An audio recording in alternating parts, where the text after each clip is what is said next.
कल्पांत के पूर्व एक पुण्यात्मा राजा तप कर रहा था। राजा का नाम सत्यव्रत था। सत्यव्रत पुण्यात्मा तो था ही, बड़े उदार हृदय का भी था। प्रभात का समय था, सूर्योदय हो चुका था। सत्यव्रत कृतमाला नदी में स्नान कर रहा था। उसने स्नान करने के पश्चात जब तर्पण के लिए अंजलि में जल लिया तो अंजलि में जल के साथ एक छोटी सी मछली भी आ गई।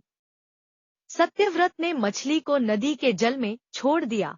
मछली बोली, राजन, जल के बड़े बड़े जीव छोटे छोटे जीवों को मारकर खा जाते हैं। अवश्य कोई बड़ा जीव मुझे भी मारकर खा जाएगा। कृपा करके मेरे प्राणों की रक्षा कीजिए। सत्यव्रत के हृदय में दया उत्पन्न हो उठी। उसने मछली को जल से भरे हुए अपने कमंडलू में डाल लिया। तभी एक आश्चर्यजनक घटना घटी। एक रात में मछली का शरीर इतना बढ़ गया कि कमंडलू उसके रहने के लिए छोटा पड़ने लगा। दूसरे दिन मछली सत्यव्रत से बोली, राजन, मेरे रहने के लिए कोई दूसरा स्थान ढूंढिए, क्योंकि मेरा शरीर बढ़ गया है। मुझे घूमने फिरने में बड़ा कष्ट होता है। सत्यव्रत ने मछली को कमंडलू से निकालकर पानी से भरे हुए मटके में रख दिया। यहाँ भी मछली का शरीर रात भर में ही मटके में इतना बढ़ गया कि मटका भी उसके रहने के लिए छोटा पड़ गया। दूसरे दिन मछली पुनः सत्यव्रत से बोली, राजन, मेरे रहने के लिए कहीं और प्रबंध कीजिए, क्योंकि मटका भी मेरे रहने के लिए छोटा पड़ रहा है।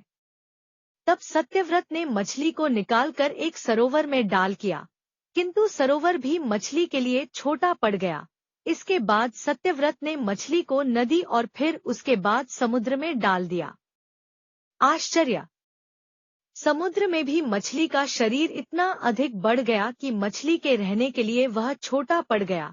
अतः मछली पुनः सत्यव्रत से बोली, राजन, यह समुद्र भी मेरे रहने के लिए उपयुक्त नहीं है। मेरे रहने की व्यवस्था कहीं और कीजिए। अब सत्यव्रत विस्मित हो उठा। उसने आज तक ऐसी मछली कभी नहीं देखी थी। वह विस्मय भरे स्वर में बोला, मेरी बुद्धि को विस्मय के सागर में डुबो देने वाले आप कौन हैं? मत्स्य रूपधारी श्रीहरि ने उत्तर दिया, राजन, हयग्रीव नामक दैत्य ने वेदों को चुरा लिया है। जगत में चारों ओर अज्ञान और अधर्म का अंधकार फैला हुआ है। मैंने हयग्रीव को मारने के लिए ही मत्स्य का रूप धारण किया है। आज से 7वें दिन पृथ्वी प्रलय के चक्र में फिर जाएगी। समुद्र उमड़ उठेगा, भयानक वृष्टि होगी, सारी पृथ्वी पानी में डूब जाएगी। जल के अतिरिक्त कहीं कुछ भी दृष्टिगोचर नहीं होगा। आपके पास एक नाव पहुंचेगी।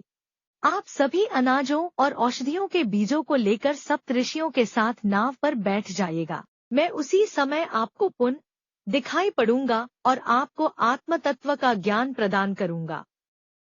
सत्यव्रत उसी दिन से श्रीहरि का स्मरण करते हुए प्रलय की प्रतीक्षा करने लगे। 7वें दिन प्रलय का दृश्य उपस्थित हो उठा। समुद्र भी उमड़कर अपनी सीमाओं से बाहर बहने लगा। भयानक वृष्टि होने लगी। थोड़ी ही देर में सारी पृथ्वी पर जल ही जल हो गया। संपूर्ण पृथ्वी जल में समा गई। तभी उसी समय एक नाव दिखाई पड़ी। सत्यव्रत सप्तऋषियों के साथ उस नाव पर बैठ गए। उन्होंने नाव के ऊपर संपूर्ण अनाजों और औषधियों के बीज भी भर लिए। नाव प्रलय के सागर में तैरने लगी। प्रलय के उस सागर में उस नाव के अतिरिक्त कहीं भी कुछ भी नहीं दिखाई दे रहा था। सहसा मत्स्यरूपी भगवान प्रलय के सागर में दिखाई पड़े।